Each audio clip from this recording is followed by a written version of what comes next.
wisata Tanjung Enim. Tanjung Enim Radio.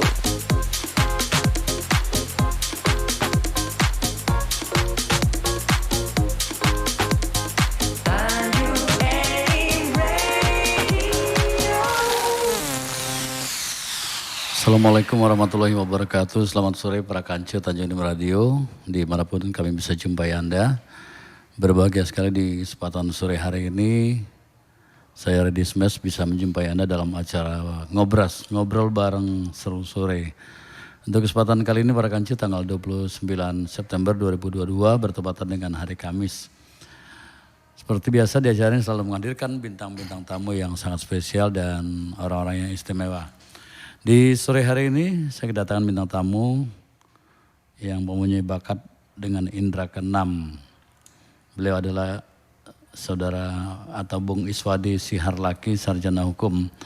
Para kanca, acara ini seperti biasa dapat Anda ikuti di www.tanjungenimradio.id, dan untuk Anda yang ingin melihat secara live langsung buka aja di Facebook Tanjung Enim Radio. Seperti biasa kebersamaan kita di sore ini dari pukul 14 sampai pukul 16 waktu Indonesia Barat. Dan para kanca, baiklah kita akan berkenalan lebih jauh. Apa sih yang namanya indera keenam? Ada juga yang mengatakan bahwa itu indigo dan sebagainya. Kita akan langsung kenalan dengan yang bersangkutan. Kali ini bintang tamu kita Bung Iswadi Siharlaki. Assalamualaikum Bung Iswadi. Waalaikumsalam warahmatullahi wabarakatuh. Sehat ya Bung ya? Alhamdulillah sehat. Iya. Mas. Ini bajunya agak antik dengan ornamen-ornamen topi dan kain ya. Kita mau tanya-tanya dulu nih, Bung Iswadi asal dari mana nih? Kalau asal saya aslinya itu dari Nusa Tenggara Barat. Nusa Tenggara Barat ya, Dari Lombok ya. Lombok, Nusa Tenggara Barat. Kalau orang tua yang laki-laki? Kalau bapak saya sebenarnya kakek saya itu asli Sulawesi. Sulawesi ya. Sulawesi Barat campur Bugis. Bugis ya. Tapi orang tua dari sebelah ibu itu campuran, ada Lombok, ada Balinya juga. Bali ya. Ya. Nah, jadi kalau untuk bahasa Lombok Mas Is sudah sangat kental ya, hafal ya. Iya jelas. Misalnya saya bilang nih, apa kabar nih Bung Iswadi?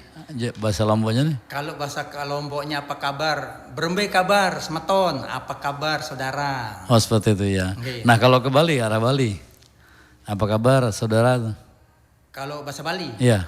Kalau bahasa Balinya apa kabar? Ken-ken kabare. Oh seperti itu ya. Ken-ken kabare. Beli itu abang. Abang ya. Mas ya. Oke. Kakak. Nah para kanca, jadi beliau ini ada masih keturunan Sulawesi, masih keturunan Nusa Tenggara Barat, dan masih ada darah Balinya. Bung Iswadi sejak kapan sih orang lain atau orang tua atau Anda sendiri merasa bahwa Anda tuh punya indera keenam? Sejak kapan itu? Kalau soal itu Mas, memang saya dari kecil. Ya.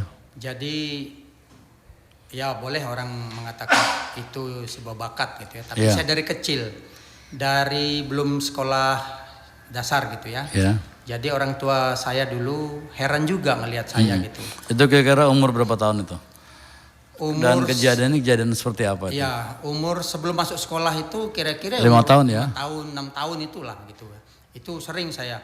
Ada suatu tempat misalnya yang kebetulan ya, dalam tanda petik ada yang nunggu atau ada yang diamin di situ ya. Nah, menempatin ya. Menempati ya. Saya lihat, nah kok orang itu nunjuk-nunjuk ke kita gitu. Ibu saya heran. Iya. Nah, kebetulan nenek saya juga, almarhumah itu nenek saya itu, saya dibesarkan oleh nenek saya gitu. Jadi saya digembleng juga.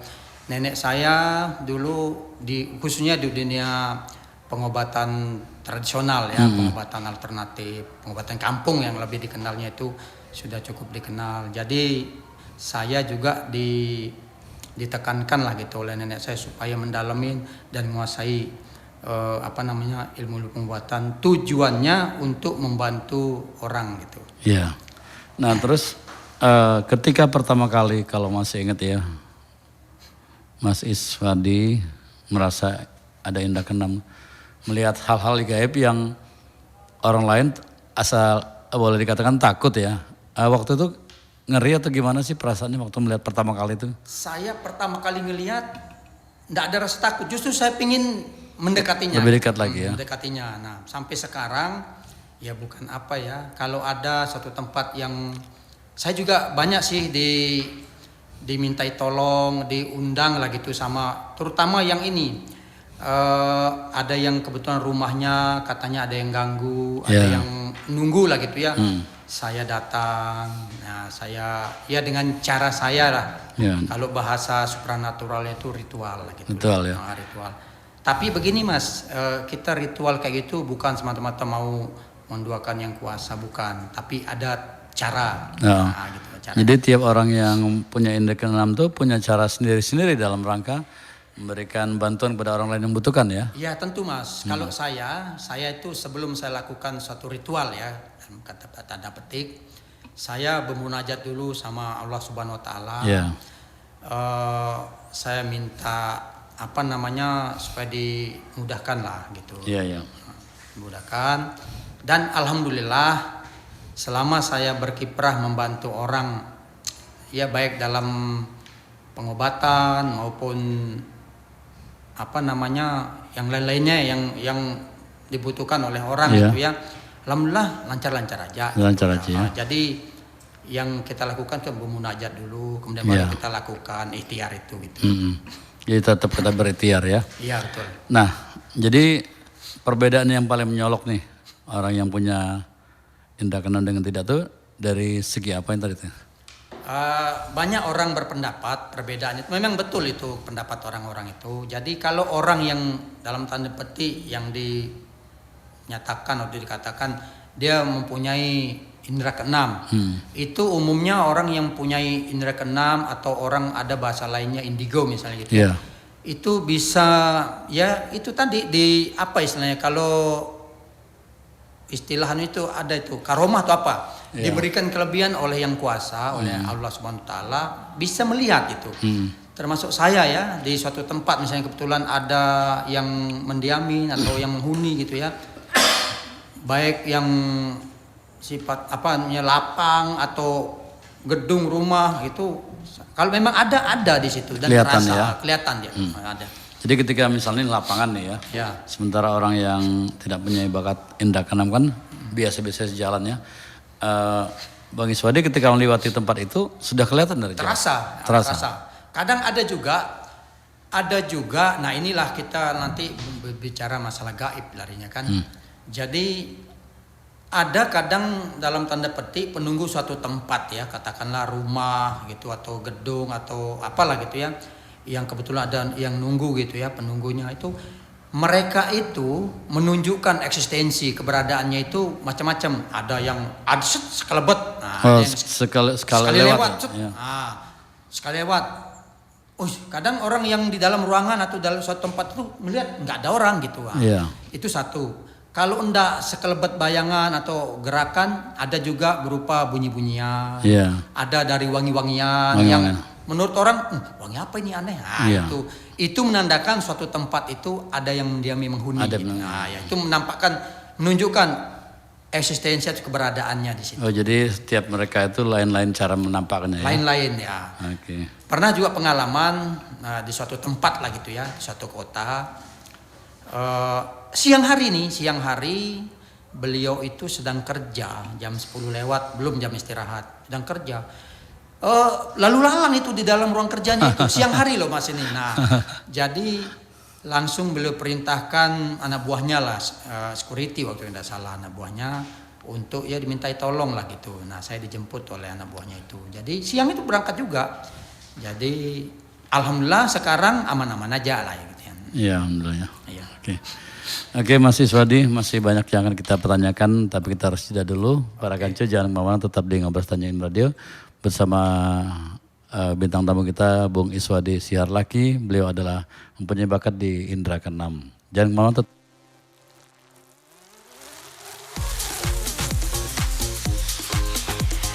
Tanjung Enim Radio.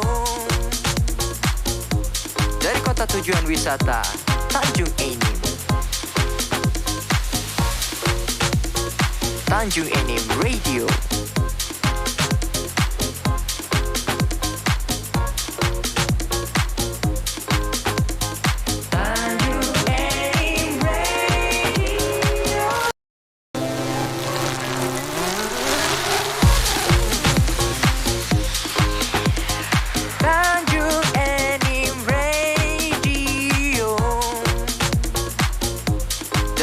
tujuan wisata Tanjung Enim.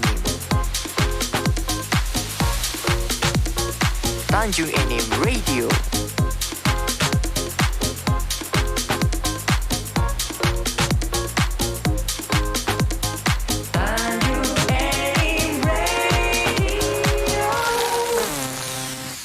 Para kancil Tanjung Enim Radio, selamat sore untuk Anda yang baru bergabung di sore hari ini dalam acara ngobrol bareng sore seru. Bersama saya Reddy Smash sampai jam 4 sore nanti dengan bintang tamu kita yang sangat istimewa, sangat spesial, itu Bung Iswadi Ishar Laki. Ishar Laki ya, dan beliau adalah salah seorang yang mempunyai bakat, Iswadi Ishar Laki yang mempunyai bakat tentang indra keenam ya. Dan masih dari kawasan Gedung Serbaguna PTBA yang baru, PTBA Tanjung Enim Kota Tujuan Wisata. Bung Iswadi, Ya. Begitu keluarga mengetahui ya Anda punya bakat di indra keenam, ada nggak yang istilah seperti ini, pro dan kontra, atau udahlah deh, atau kata ayahnya udah nggak usah terusin, kata ibunya nggak apa-apa, gimana waktu itu, ada pro kontra nggak? Kalau soal pro kontra itu yang agak nentang dulu almarhum bapak saya sama ada tante saya, bibi saya gitu ya. Alasannya apa tuh kalau boleh tahu? Alasannya, wah ini nanti bahaya ini ya. Saya nggak ngerti bahaya, maksudnya bahaya gimana? Seperti apa ya? Itu bahasa beliau dulu. Tapi justru nenek sama kakek saya mendukung. Gitu. Mendukung ya. Mendukung karena apa? Ini kan ndak diajarin katanya, ndak di sekolah kan enggak, tiba-tiba ada gitu, sendiri, ya? dengan sendirinya gitu. Jadi susah juga mau dianu gitu, kata nenek saya dulu. Nah makanya nenek saya mendukung, support. Kebetulan juga ilmu pengobatannya itu juga diturunkan ke saya. Ya, oke. Nah pada saat ketahui kan saya masih kecil atau belum sekolah, kemudian sekolah dasar nih. Ya. Pernah nggak di usia yang sangat belia itu ada orang lain meminta jasa Anda untuk minta tolong lah untuk apa seperti itu? Pernah dulu, saya ingat saya masih duduk di bangku sekolah SD kelas 5. Ya. Saya SD di tempat saya di Lombok sana. Jadi istri dari guru saya, wali kelas saya waktu itu sedang ada terkejut di dapur rumahnya itu ya ada sesuatu lah gitu kan. Kaget ya? Iya kaget, sore hari waktu itu. Jadi kami waktu itu masuk siang sekolahnya, jadi masuknya habis sholat zuhur masuk. Nah, pas sore jam istirahat. Dari situlah teman-teman saya mengenal dan tahu bahwa saya itu ya ada kelebihan sedikit lah.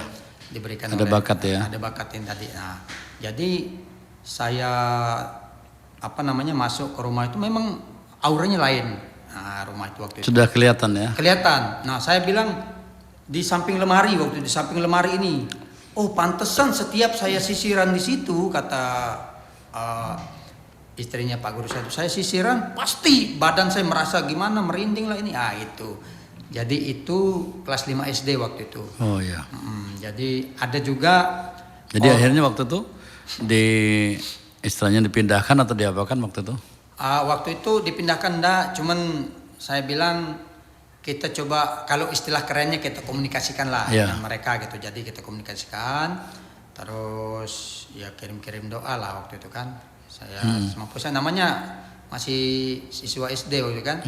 Jadi saya terus saya pulang dari sekolah, saya cerita ke nenek saya. Saya cerita tadi gini. Terus nenek saya kasih juga, besok lain kali kalau ada ini tambahin lagi, jangan cuma Al-Fatihah sama Qul A'udzu Birabbin-nas.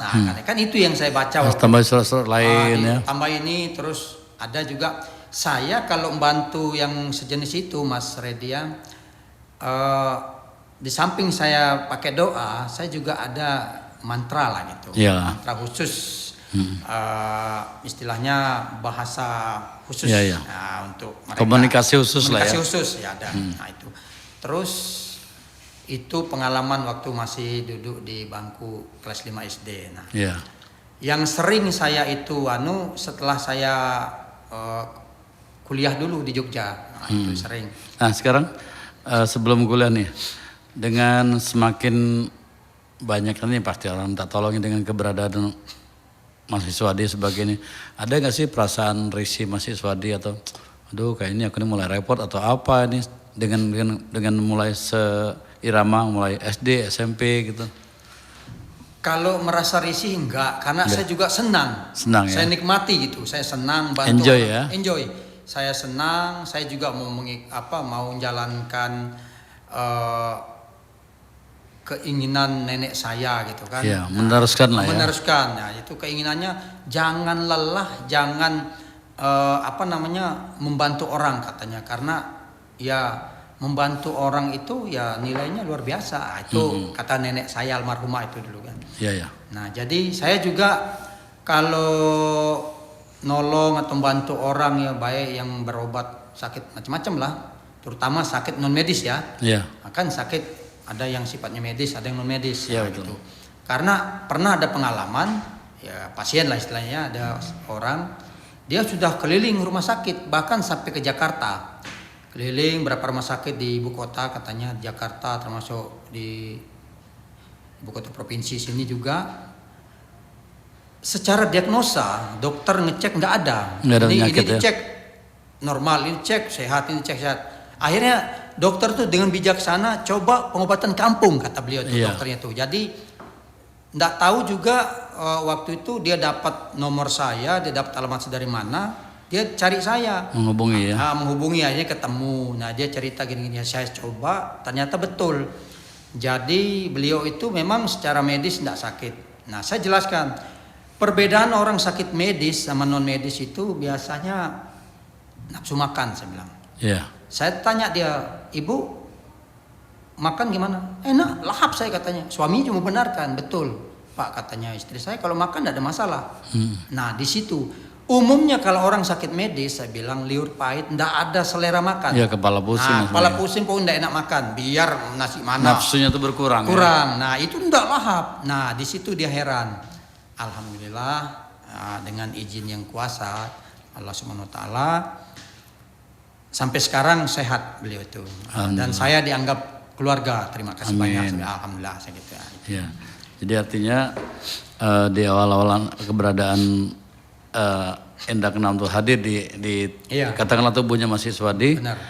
Semakin hari tidak membuat risih dan sebagainya, tetap Enggak. aman ya, Aman, nyaman, enjoy ya. enjoy. Nah, kembali ke Indra Keenam nih. Ada nggak sih istilahnya faktor keturunan? Kalau Mas Iswadi tadi kan tidak termasuk kategori bawaan dari lahir ya. Iya. Kalau faktor turunan ada nggak, misalnya seperti kakek neneknya atau orang tuanya dulu seperti itu, bahkan mungkin bisa turun ke anaknya. Kalau bakat Indra Keenam ini secara keturunan tidak ada. Tidak ada ya. Yang diturunkan tuh cuman ilmu-ilmu pengobatan aja. Tapi kalau tanda petik Indra Keenam itu tidak Ya, ada. nggak. Keluarga saya tidak ada yang istilahnya Punya bakat. bakat tidak ada. Makanya bibi saya dulu sama bapak saya almarhum itu tidak mendukung gitu. Saya mau Iya. gimana gitu masalah Indra Keenam ini. Nah jadi tidak ada keturunan itu. Ini memang ya bakat dari sono lah, diberikan ya. kelebihan oleh Allah Subhanahu Wa Taala gitu. Karomah tadi ya. Karomah ya. Oke. Nah, kemudian Anda masuk ke jenjang SLTA. Itu sudah banyak lagi. Oh sudah Nih, banyak. teman-teman yang tahu. SLTA orang Bahkan tua. mungkin ada yang promosikan, oh ini bisa, Iswadi bisa gitu. Nah orang tua teman-teman saya tuh, inilah bisa ini. Ada juga teman saya yang tulang ikan. Ya. Tulang ikan itu dia Malang ya gitu ya, Ya, masuk ya. Malang dia kelolotan tulang ikan. Nah saya spontan aja, ndak pakai ini cari minum ndak. Jadi duduk saya bilang. Sampai waktu itu namanya kita masih usia segitu, saya sambil Iya. bercanda aja dulu. Duduk. Mejep ke mata. Saya sambil bercanda gitu. Jadi banyak yang nonton teman-teman saya waktu itu. Jadi saya ya istilah orang sini icak-icaknya lah gitu ya. Tapi memang ada sih saya kumat kami Pakai mantra-mantra ya. gitu ya. Diajarin nenek saya itu, saya lus-lus 7 kali. Gimana saya bilang? Ayolah main bola lagi. Ya main bola kami lagi hilang. Alhamdulillah. Jadi teman saya lah. Makanya sampai sekarang teman-teman saya yang sebaya, teman SD sampai teman SMA itu kenal betul dengan. Masih ingat selalu. Masih ingat. Kenang-kenang dia. Kadang-kadang saya kalau lagi mudik ke kampung halaman saya, ada kebetulan orang kayak gitu, saya dipanggil. Iya, iya. Sini dulu. Ini nih, nah, kalau bahasa sininya mamang, kalau tempat saya tuh amak sai. Amak sai, Amak ya. sai itu paman bahasa Lomboknya. Paman, ya. Mamang lah gitu. Ini amak sainya ini tolong dia tadi habis makan ikan kering. Nah, gitu. Iya. Udah diam saya bilang, saya lus-lus 7 kali lehernya, sembuh. Alhamdulillah sembuh. Iya. Iya. Jadi artinya semakin hari semakin teman-teman dekat juga orang yang pernah melihat semakin kenal ya. Iya. Terus pernah nggak ada kejadian yang Anda minta tolong, tapi kayaknya ini sudah terlalu jauh nih jangkauannya sehingga harus mungkin adaptasi dulu atau mungkin harus dipelajari dulu. Pernah nggak seperti itu? Pernah. Tidak langsung spontan kita mediasi, kita langsung ketemu sama itu. Pernah ada kejadian gitu ya, kita harus beradaptasi. Saya juga Artinya tidak langsung ya pernah. eksekusi ya. Pernah. Itu di suatu kota ya, ada satu kota, tidak usah saya sebutkan, di satu kota. Saya dijemput itu.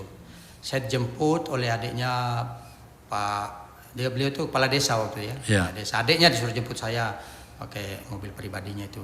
Saya ke sana. Nah, Jangan dilanjutkan dulu Mas Is, nanti kita akan lanjutkan kembali. oke. Para kancil tetap di Ngobras Tanjung Enim Radio.